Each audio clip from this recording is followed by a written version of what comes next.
정부가 오늘 전북 군산을 산업위기 대응 특별지역으로 처음 지정했습니다. 한국GM 군산공장 폐쇄와 현대중공업 군산조선소 가동 중단 등으로 지역 경제가 침체됐기 때문입니다. 이 지역은 또 경남 거제, 통영, 고성 등과 함께 고용위기 지역으로도 지정됐습니다.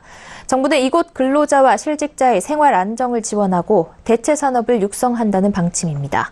정창신 기자입니다. 정부가 경기 침체에 빠진 군산 지역을 국가균형발전특별법 17조에 근거해 산업위기 대응 특별지역으로 지정했습니다. 근로자와 협력업체 등에 대한 지원과 함께 보안산업 육성 등을 포함한 종합지원이 추진되는 겁니다. 우선 실직자의 생계부담을 완화하기 위해 구직급여 종료 후에도 최대 2년간 훈련 연장급여를 지원받을 수 있도록 지급 요건을 완화합니다. 훈련 연장급여는 특별한 기술이 없어 재취업이 어려운 수급자가 직업능력 개발 훈련을 받고 이 기간 동안 지급되는 실업급여입니다. 현재는 최근 1년간 직업훈련을 받지 않아야 받을 수 있는데 이 같은 지급 요건 규칙을 완화한다는 겁니다. 근로자의 생활 안정을 위해 대출 요건도 완화됩니다.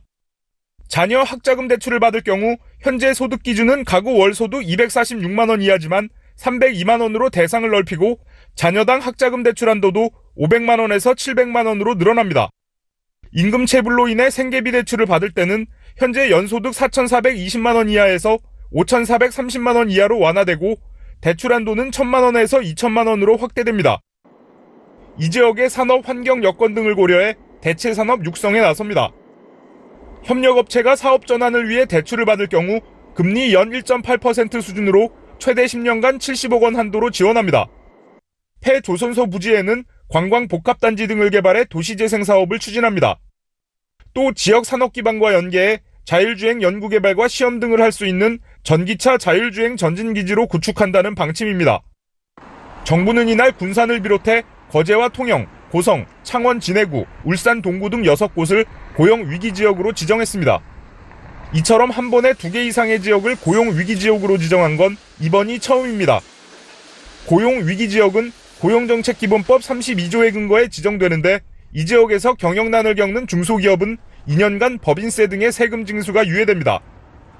또 이 지역 창업기업은 법인세와 소득세를 5년간 면제해줍니다.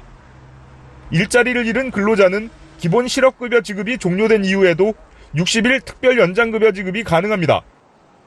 서울경제TV 정창신입니다.